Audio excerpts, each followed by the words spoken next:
그때는 2006년 11월 16일 오후 2시경 112로 한 통의 전화가 걸려옵니다.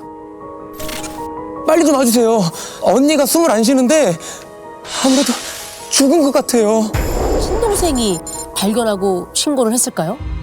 아닙니다. 신고자는요, 서로 언니 동생 하면서 친하게 지내던 직장 동료였습니다. 그날 낮 12시쯤 만나기로 약속을 했는데 아무리 기다려도 오지도 않고 전화도 꺼져 있어서 직접 언니 집으로 찾아간 거라고 했습니다. 벨도 눌러보고 불러도 봤는데 이게 대답이 없으니까 혹시나 하고 문고리를 돌려봤더니 문이 잠겨있지 않았다고 했고요. 현장 상황은 어땠나요? 원룸이었는데요. 아주 난장판이었습니다. 현관문을 열자마자 벽면에 보이는 장롱이 활짝 열려 있었고요. 바닥에는 보석함과 가방, 옷가지들이 막 기엄켜 있었는데 가방마다 지퍼가 모두 열려져 있는 상태였습니다.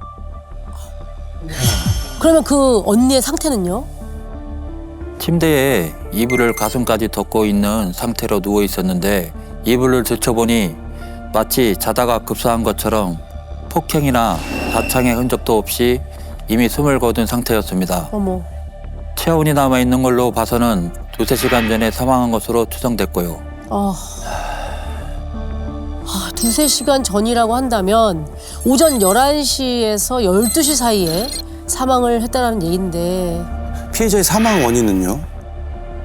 피해자의 목에 안은줄 자국이 남아 있었는데요. 1차로 시신을 확인한 검안이 말로는 경부 압박 직사로 추정된다고 했습니다. 경보. 공부 압박. 야, 목이 졸렸다면 타사도 분명하잖아요. 네. 그런데 시신에서 이상한 게 하나 나왔다고 하는 겁니다. 이상한 거요? 시신에서 이상한 게 있을 게 뭐가 있죠? 검안이가 시신의 상태를 보려고 피해자의 잠옷 바지를 벗겼는데 허벅지 안쪽에 정액이 묻어 있다고 하는 겁니다. 그러면 범인이 강간 후에 강제로 옷을 다시 입혔다는 얘기인가요? 아니면 피해자가 직접 옷을 추스린 거라면 그때까지는 피해자는 살아 있었다는 얘기가 되는 거잖아요. 그렇죠. 그러면 그 강제로 성범죄를 당한 흔적이 있었나요? 전혀 없었습니다.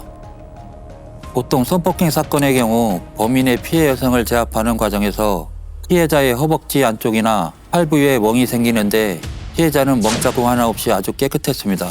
강제로 그런 게 아니라면 면식범이 피해자랑 관계를 가진 후에 살해해놓고 강도든 것처럼 위장해 놓은 걸 수도 있잖아요. 그렇죠. 근데 정말 이상했던 건 피해자 몸에서 사망 직전 성관계를 하는 적이 나오질 않았습니다. 그것도 무슨 말이죠? 또 뭐지 그럼? 정액이 묻어 있는데. 아니, 그럼 범인이 일부러 정액만 남기고 갔다고요? 다 그러면 걸릴 텐데. 그러니까 왜요? 지금 정황으로 보면 DNA로 자신의 신원이 밝혀지거나 체포될 거를 생각하지 않았던 것으로 보입니다. 그렇지 않고서는 지금 이 상황에서 그걸 굳이 남길 이유는 굳이. 없거든요. 피해자한테 저항은도 없고 결박흔도 없어요. 이런 걸 본다면 이미 사망을 하거나 의식이 없는 상태에서 정액을 남겨둔 것이 아닌가 이렇게 생각이 됩니다. 지금 이 상황에서 무엇을 찾아봐야 되냐면 지우려고 했던 흔적이 무엇이고 또 굳이 남겨두려고 했던 흔적들은 또 있는가 이 두 가지를 통해서 이제 범행 동기를 찾아야 되는 건데 일단 지금까지 정황으로 본다면 강도의 목적일 가능성이 되게 높아요. 정액을 남기고 옷을 먼 상태로 입혀놓고 간 것은 현장을 복잡하게 만들어가지고 수사 방향을 좀 어지럽게 하려고 하는 의도로 꾸며낸 것이 아닌가 하는 생각이 들고요. 무엇보다 중요한 것은 지금 DNA가 자기의 신원을 확인하고 증거가 된다라고 하는 것을 모르고 한 행동이라고 본다면 아주 중범죄로 오랫동안 수감 생활을 해서 최근에 출소한 범죄자일 가능성도 있지 않겠나. 이렇게 몇 가지로 추론해 볼 수가 있죠. 그럼 애초에 강도를 목적으로 들어와서 사람까지 죽이고 성범죄로 꾸미고 도망갔을 네. 거다. 참, 왜 이렇게까지 하는 거야? 그러니까 참. 대체 뭘 얼마나 훔쳐간 거죠? 정확히 알 수 없었지만 옥장에서 꺼낸 걸로 보이는 보석함이 텅 비어 있는 데다 지갑도 손을 댔는지 현금이 보이질 않았습니다. 피해 여성의 휴대전화도 없어서 위치 추적을 해봤더니 집에서 이미 전원이 꺼진 상태였고요. 일단 눈에 보이는 건 싹 다 가져간 것 같은데요. 근데 범인이 어떻게 집에 들어왔다는 거죠? 피해자가 문을 열어줬던 건가? 침입의 흔적이 없으니까. 그러니까. 범인이 면식범이었다고 해도요. 목을 조르게 된다면은 몸부림을 쳤을 거고 이 목숨을 다투는 순간에 뭔가 이 비명이라도 지르지 않았을까요? 그렇죠. 혹시 이웃들은 이상한 소리를 못 들었다고 하던가요? 네, 이상한 소리를 듣거나 수상한 사람을 목격한 사람들도 없었습니다. 주변에 CCTV가 없어서 이 집에 누가 어떻게 들어왔는지도 확인할 수가 없었고요. 야, 그럼 피해자가 비명 한 번 못 지르고 사망을 했다는 건가? 그렇죠. 조용히 잠들어 있는 피해자를 뭐 순식간에 제압하고 살해를 했다? 그렇다면 이거는 뭐 애초에 강도나 성범죄가 목적이 아니라 살인이 목적이었던 거 아니에요? 그렇죠. 집에 침입하자마자 잠들어 있던 여성을 살해부터 했다? 네. 야, 누가 대체 이런 짓을 했을까요? 복잡한 현장 때문에 범인의 윤곽이 좀처럼 잡힐 것 같지 않았는데요. 신고자의 입에서 뜻밖의 얘기가 터져 나오면서 응? 유력한 용의자가 드러납니다. 뜻밖의 이야기요? 자, 그럼 지금부터 이 사망한 40대 피해 여성을 이 씨라고 부르도록 하겠습니다. 피해자 이 씨가 1년 정도 만나던 남자친구가 있는데 최근 둘 사이가 심상치 않았다고 하는 겁니다. 싸움도 잦았다고 했고요. 아, 남자친구. 야, 남자친구랑 사이가 안 좋아요? 뭐 때문에 그랬을까요? 자세한 이유까지는 알지 못했지만 남자친구와 자꾸만 헤어져야겠다는 말을 이 씨가 최근에 자주 했다고 하더라고요. 그래서 당시 팀장님이 이 씨 남자친구를 만나보기로 하고 저희는 계속 현장 주변 탐문을 이어갔죠. 그 헤어질 수밖에 없는 이유가 뭔가 있었던 모양이네. 네. 만약 남자친구가 범인이라면 이별을 통보해서 살인? 그렇죠. 남자친구가 입은 치정? 남자친구의 반응은 어땠나요? 이 씨가 사망한 사실부터 전달했는데 굉장히 놀랐다고 했습니다.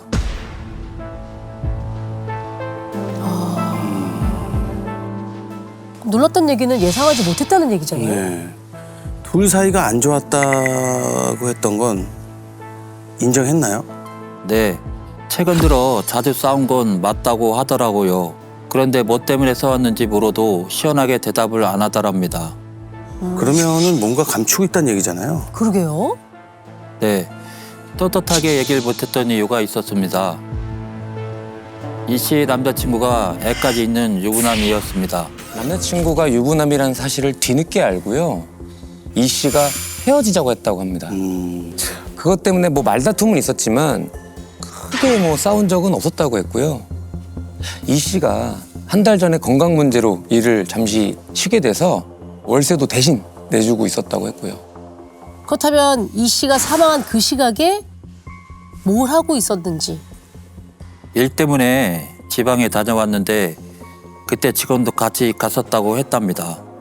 그런데 남자친구가 범인일 가능성을 한 방에 무너뜨리는 이웃의 진술이 들려오기 시작합니다. 진술이요? 피해자 이 씨와 같은 원룸 건물에 살던 이웃이 사건 당일 오전 11시 반쯤 누군가가 그 건물에 현관문을 두드리고 다녔다고 하는 겁니다. 시간대가 또 오전 11시 반이라고 하는 거 보면 범행 추정 시간이 맞긴 하거든요. 그렇죠. 근데 그게 누구였다고 하던가요?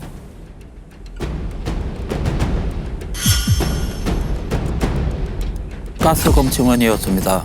저는 사실 이거 투입됐던 사건입니다. 제가 지금 이렇게 얘기하니까 이제 기억이 나는데요. 아, 교수님이 투입이 돼요? 아, 그 아까 시작할 때 연쇄 범죄를 해결했다고 하셨는데 이게 뭔가가 또 있는 모양이네. 네. 근데 갑자기 가스 검침원이 뒤늦게 왜 나와요? 뭔가 수상한 게 있었나 본데요?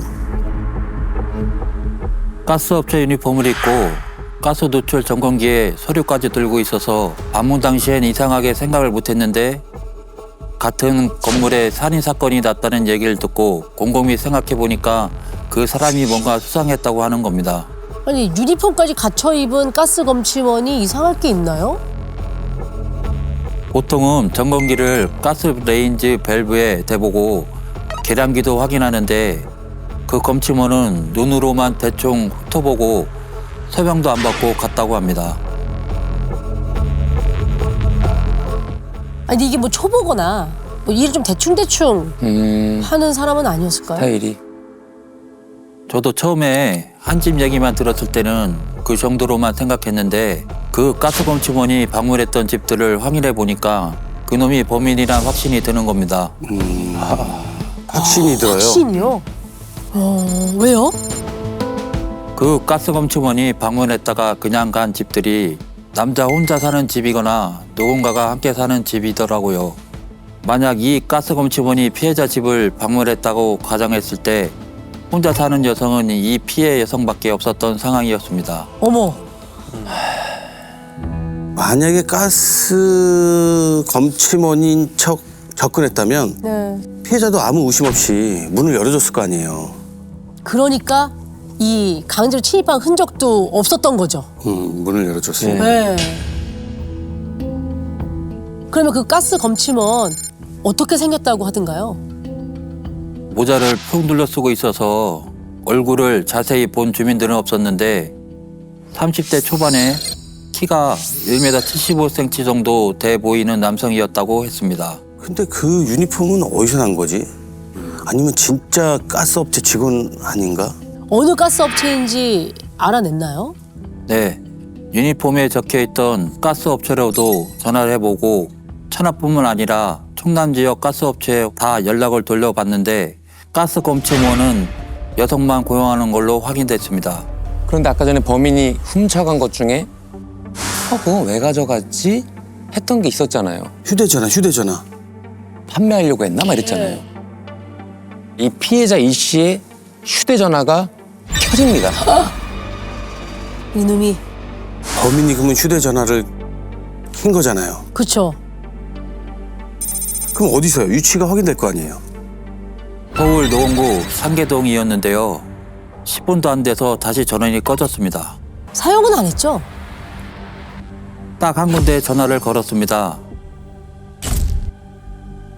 근데 번호를 확인하는 순간 전화가 정말 범인 손에 있는 게 맞나 싶은 생각이 드는 겁니다. 예? 이상해요. 번호가? 왜요? 무슨 번호였어요? 070-700번으로 시작하는 유료전화에 전화를 걸었더라고요. 그 번호는 어디였는데요? 성인 전화방 번호였습니다. 에? 예? 성인 전화방이요? 성인 전화방이요? 아, 이거 완전 불법인데다가 음란 전화 하는 거잖아요. 진짜 범인이 건 거면 이거 완전 미친 거네. 이네. 아, 그러니까 이 내요금이 아니니까 피해자 휴대전화로 그 유료 서비스를 이용한 거 아니에요. 성인 전화방을 이용을 했다면 이게 성인 인증을 해야 이용이 가능할 거 아니에요. 네. 만약 피해자의 정보로 인증을 한 것이라면 범인이 한 게 맞는 거죠. 아니 범인이 맞다고 하더라도 설마 피해자 주민번호로 인증을 했을까요? 분명히 수사 중인 걸 알 텐데. 성인 인증을 받은 사람이 확인이 됐나요? 지금이면 피해자 전화가 켜진 시간에 해당 성인 전화방에서 성인 인증을 거친 이용자들을 확인하면 바로 나오겠지만 당시에는 또 시스템상 그런 기록이 저장이 되지 않을 때였습니다. 성인 인증을 어떤 방식으로 하는지조차도 이용해보지 않으면 모르던 때였거든요. 그래서 저희가 그 성인 전화방으로 전화 걸었던 한 달치 이용자들 중에 피해자 휴대전화로 전화했던 노원구 상계동 지역만 빼고 일일이 전화를 걸어서 어떻게 알고 전화했냐, 인증은 어떤 방식으로 했냐 다 물어봤죠. 근데 아무래도 성인 전화방을 이용하는 걸 떳떳하게 얘기해주는 사람들이 없었습니다. 그렇겠지요. 네, 그렇겠지. 아무래도 당당하게 얘기 못 하겠죠. 그러니까 그런데 이용한 거는 다 검은 속내가 있었을 테니 그렇죠. 네. 쉽게 얘기 못 했을 거예요. 근데 그 중에 어떤 한 분이 포털 사이트에 메일로 로그인을 했더니 따로 인증조차 없이 바로 연결이 됐다고 하더라고요. 포털 사이트 메일을 만들 때 이미 인증을 한번 거치잖아요. 그러니까 포털 사이트에 로그인만 되어 있으면 바로 연결이 됐다는 얘기네요. 맞습니다. 그때 성인전화방 업체에서 누가 인증을 어떻게 받았는지는 기록에 없지만 인증 후에 전화 연결이 되는 순간 인터넷 IP는 기록에 남는다고 했습니다. 그래서 전화가 켜졌던 시간대 노원구 상계동에서 접속한 기록을 모두 달라고 했죠. 그러고 보니까 상계동 한 PC방에서 네트워크 아이디로 성인 인증을 한 사람이 나오는 겁니다. 상계동에 있는 PC방. 그래서 바로 확인하셨나요? 바로 PC방으로 가서 CCTV부터 확인을 했는데 30대 초반의 어떤 남성이 이용을 한 겁니다. 내부에 협조받아서 인적사항 확인하고 통신기록 전과 다 떼보니까 느낌이 확 오는 겁니다. 느낌이 와요? 30대 말고는 아무것도 없는데?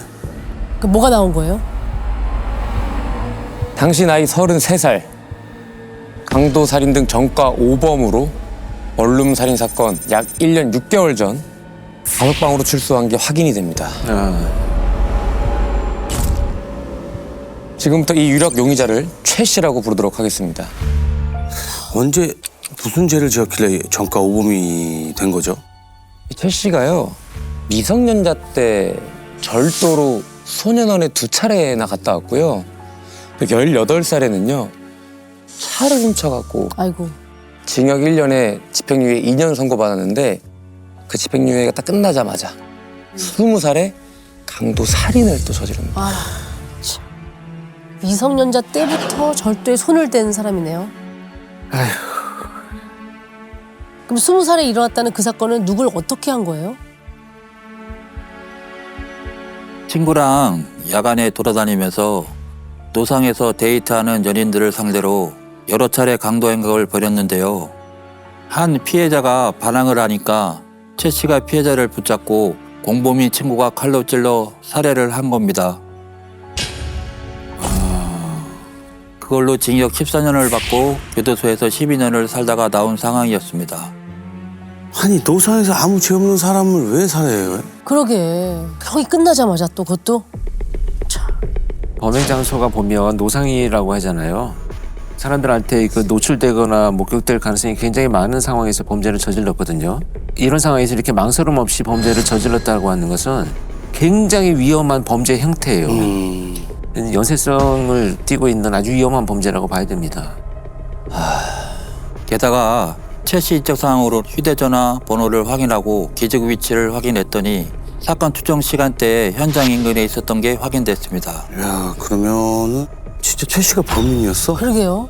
결국 교수님 말씀대로 90년대 초에 교도소에 들어가서 10년을 넘게 있다 보니 DNA로 네. 범인을 찾아내는 기술이 있다라는 것조차 생각 못했을 거예요. 네.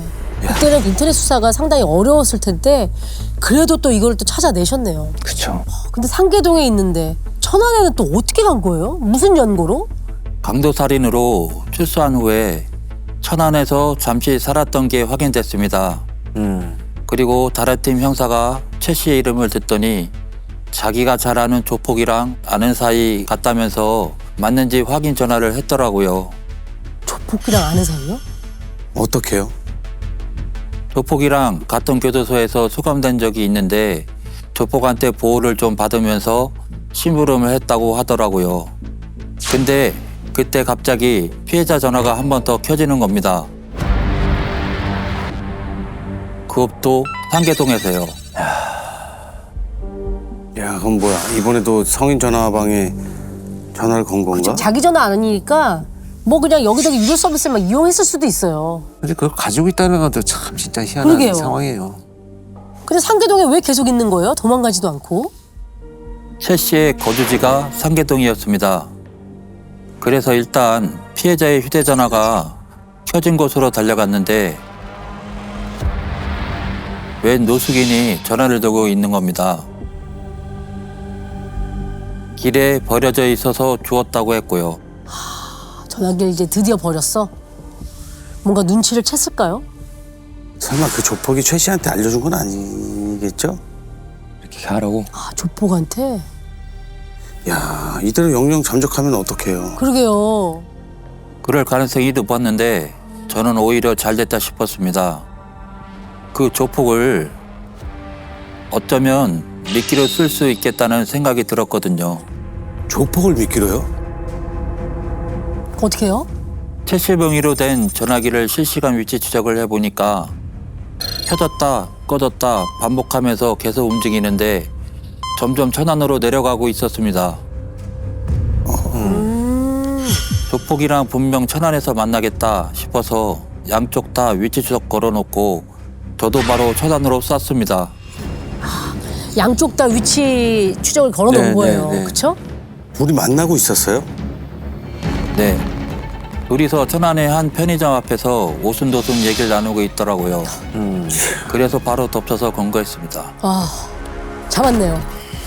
참, 그 와중에 오순도순 얘기를 하고 있었대. 아, 최 씨가 순순히 인정 안 할 것 같은데. 전과자라. 그러니까요. 원룸 사건 현장에는 자기 흔적은 하나도 남기지 않았잖아요. 최 씨가.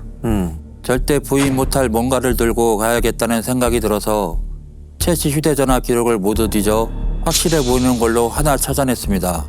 아, 그 전화 기록에 뭐가 있었나요?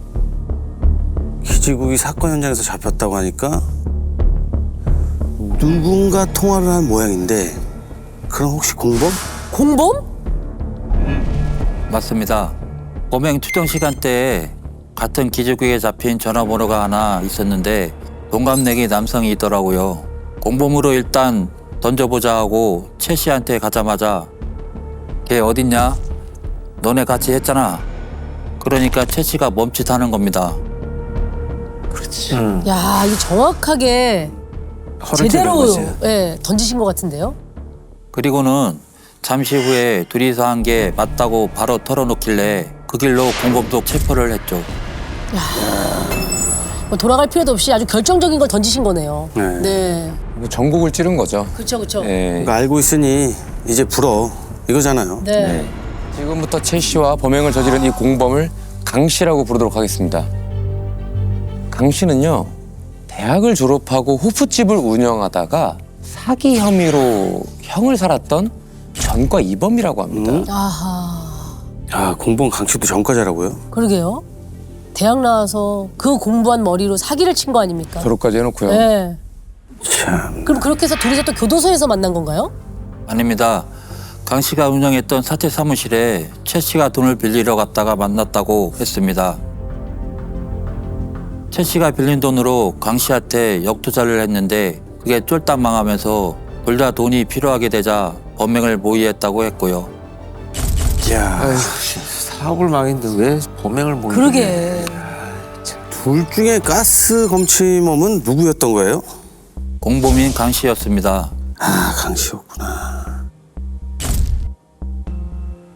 가스검침원으로 혼자 사는 여성을 물색하러 다녔고요. 최 씨는 건물 계단에 숨어 있었다고 하더라고요. 강 씨가 가스에 문제가 생긴 것처럼 최 씨한테 전화를 하면 들이닥치기로 약속했다고 했습니다. 야, 이건 뭐 철저히 준비하고 계획해서 범행을 저지른 거네요. 그러면 처음부터 죽이려고 한 거예요? 사망한 피해자가 어떠한 저항 한번 못 해보고 살해당한 데는 이유가 있었습니다. 어?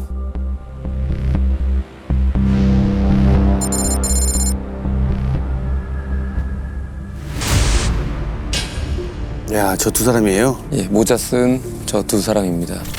검침원으로 위장에 침입을 해서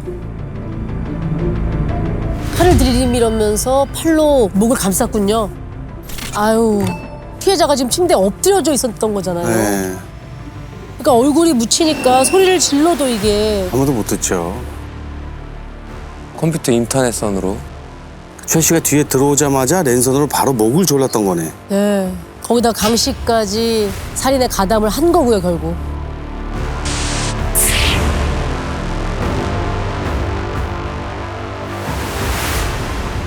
야, 진짜 이 업으로 삼고 열심히 살고 계신 가스 검침원분들은 이걸 보면 얼마나 분노하실까요? 네. 이 안전을 위해서 반드시 해야 되는 일인데 가스 검침입니다 하면 우리가 움찔하게 된다고요. 이런 때문에. 업체 유니폼에 검침 기계에 서명 종이까지. 야, 이거 다 만들었다는 거잖아요. 랜선은 피해자 집에 있던 거였나요? 아닙니다. 랜선도 최 씨가 미리 준비한 거였습니다. 아이고. 피해 여성이 자신들의 얼굴을 봤기 때문에 살해했다고 진술했고요. 기가 막혔던 건 살해하고 도망갔다가 1시간 뒤에 다시 이 집으로 돌아왔다고 하더라고요. 1시간 뒤에요? 다시? 그 현장에? 아니 진짜 이거 뭐하는 들이야. 그러니까 길에서 사람도 죽이더니 진짜 겁도 없는 들이네. 그러니까요. 아, 그 사이에 누가 신고라도 하면 어쩌려고. 그러니까 왜 돌아온 거랍니까? 피해자를 위협할 때 쓴 칼을 두고 와서 아하. 챙기러 갔다고 했습니다. 다시 간 김에 걸레로 지문이랑 족적을 지우고 피해자 바지를 벗겨서 정액을 남겼다고 했고요. 에휴, 진짜. 아, 참 이런 얘기 그렇지만 멍청한 거 아닙니까? 그러니까 범죄를 저지르죠. 흔적을 없애겠다고 들어와서 DNA를 남긴 거 아니에요? 아, 진짜 어이가 없고 인간들아. 그런데 말입니다. 과연 이들의 범행이 그 원룸에서 그쳤을까요? 아, 이 뭐야? 아 왜? 형사님은 그 2인조 강도살인범들에게 분명히 여죄가 있을 거라고 판단을 하고요. 최근 전국에서 발생한 강도살인 사건을 모두 확인해 보기로 합니다. 그런데 한 사건이 형사님 눈에 딱 하고 걸린 거죠. 뭐였을까요? 아니면 이번에도 성범죄로 유장한 사건인가? 그렇지. 어디다 또 막 DNA를 막 남기고 다닌 거 아니에요? 어떤 사건인데요?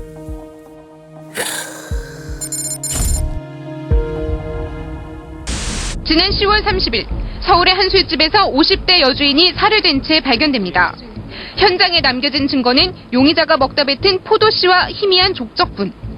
손님으로 가장에 들어와 함께 술을 먹다 범행한 것으로 추정될 뿐 수사는 난항에 빠졌습니다. 서울 주점에서 여주인이 또 살해되는 사건이네요. 네. 또 살인이네, 또 살인. 그러니까 근데 여긴 천안이고 저긴 서울인데 살인 사건인 거 말고는 비슷한 게 없어 보이는데요. 사건이 발생한 곳이 최 씨가 거주하던 상계동이었습니다. 천안에서 사건 나기 보름 전쯤에 발생했는데 주점 여주인이 목에 졸려 살해당한 것도 비슷했고 저희 사건처럼 범인들이 성범죄로 위장해 놓은 것 같았습니다. 일단 법인의 거주지에서 발생한 사건이고 지금 목을 졸라 또 살해했고요. 그리고 마지막으로 성범죄로 유장. 그러면 정액을 남긴 건가요? 제가 이 사건 상계동 주점 살인 사건 났을 때 현장에 나갔었는데요. 피해자 몸에 DNA는 없었는데 하의는 벗겨져 있었습니다. 원룸 살인 사건 현장처럼 실제로 성폭행을 한 흔적이 없어서 성범죄처럼 위장을 했던 거고요. 주점 여주인이랑 같이 술도 마시고 안주도 먹고 대화를 나눴던 것으로 보여지는데 지문을 싹 지우고 자신의 DNA가 나올 수 있는 것들은 그냥 그대로 두고 갔다는 거죠. 그래서 이제 원룸 살인 사건이랑 동일범의 서행으로 본 거죠. 그래서 DNA가 일치했나요? 예, 일치했습니다. 보름 만에 또 살인을. 아휴, 도대체 2명이나 살해하면서까지 훔친 돈은 대체 얼마였습니까? 마이너스 10,000원이었습니다. 마이너스 10,000원이요? 처음 나오는 금액이죠. 예. 마이너스 10,000원을 훔쳐요? 그 무슨 말이에요? 주점에 들어갈 때 술값 5만 원을 선불로 지불했는데 살해하고 돈통을 봤더니 4만 원밖에 없었답니다. 그리고 원룸에서 훔친 기금속은 모두 모조품이었고 그래서 하천에 버렸다고 했고요. 저희가 일주일 만에 하루 차이로 두 사람을 검거했는데 일주일 뒤에 범행을 또 저지를 계획이었다고 하더라고요. 야, 이미 뭐 폭주를 하고 있던 때였던 거죠. 진짜 검거가 안 됐으면 이거 진짜 계속 3차, 4차 피해자들이 나올 수 있는 상황이었네요. 네 인생이 마이너스가 됐다. 아니 목숨을 빼앗아 놓고 마이너스라는 그런 계산을 하고 있어? 아, 이 죽은 사람만 너무 안타깝지. 네, 진짜. 재판 결과는 어떻게 됐습니까?